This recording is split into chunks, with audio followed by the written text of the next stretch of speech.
बिस्मिल्लाहिर्रहमानिर्रहीम। अस्सलाम वालेकुम नाज़रीन। 2TV न्यूज़ के साथ मैं हूं आपका मेज़बान साजिद फ़ारूक। नाज़रीन, आज हम बात करेंगे पाकिस्तान डेमोक्रेटिक मूवमेंट में जो इख्तिलाफ़ात हमें नज़र आ रहे हैं, और ख़ास तौर पर आज PDM का इजलास हुआ है।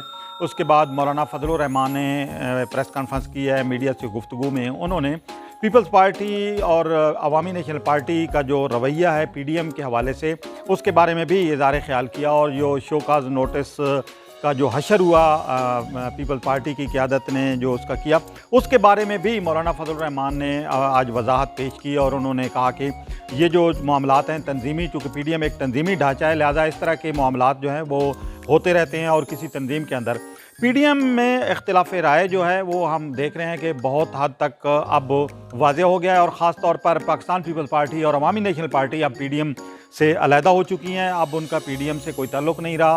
अब PDM के जो ओहदेदार थे पीपल्स पार्टी से ताल्लुक़ रखने वाले, जिनमें सेनेटर शेरी रहमान थी, साबिक़ वज़ीर आज़म राजा परवेज़ अशरफ थे, और कमरुज़्ज़मान कायरा साहब थे, उन्होंने अपने इस्तीफ़े उनके आज बाज़ाब्ता तौर पर जमा करा दिए गए हैं PDM की क़यादत के सामने। तो अब PDM से जो है वो पीपल्स पार्टी अलग हो गई है। पीपल्स पार्टी और PDM के दरमियान जो एक वाज़ह जो खलीज थी वो तो कुछ दिनों से ही नज़र आ रही थी, पहले से ही, लेकिन अब वो वाज़ह तौर पर सूरत हाल जो है वो क्लियर भी हो गई है, सूरत हाल वाज़ह भी हो गई है कि पीपल्स पार्टी और PDM का अब आपस में कोई ताल्लुक़ नहीं रहा। अवामी नेशनल पार्टी पीपल्स पार्टी के साथ चली गई है।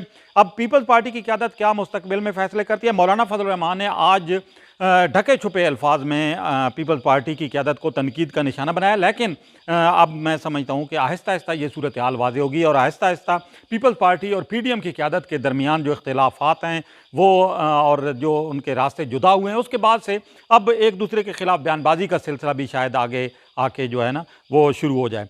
फिर पीपल्स पार्टी और PDM के जो रास्ते अलग हुए हैं, उसके बाद से हुकूमत के लिए अगरचे कुछ आसानी हुई, लेकिन इस वक्त तो मुल्क में एक तनाव की कैफियत है और एक एहतिजाजी सूरत हाल हमें नज़र आ रही है। उसकी वजह से हुकूमत को यकीनी तौर पर अब संभल कर फ़ैसले करने होंगे। रमज़ानुल मुबारक का मुक़द्दस महीना शुरू हो रहा है, और रमज़ानुल मुबारक के इस मुक़द्दस महीने में हुकूमत को महंगाई का जो आवाम को मसला है उसे हल करने की तरफ तवज्जो देना होगी, और ये कोशिश करनी होगी कि महंगाई के पर काबू पाए बगैर वो अपने अहदाफ हासिल नहीं कर सकती। इसी के साथ अपने मेज़बान साजिद फ़ारूक को दीजिए इजाज़त, लेकिन हमारे चैनल को सब्सक्राइब करना, लाइक करना और शेयर करना ना भूलिएगा। बहुत शुक्रिया।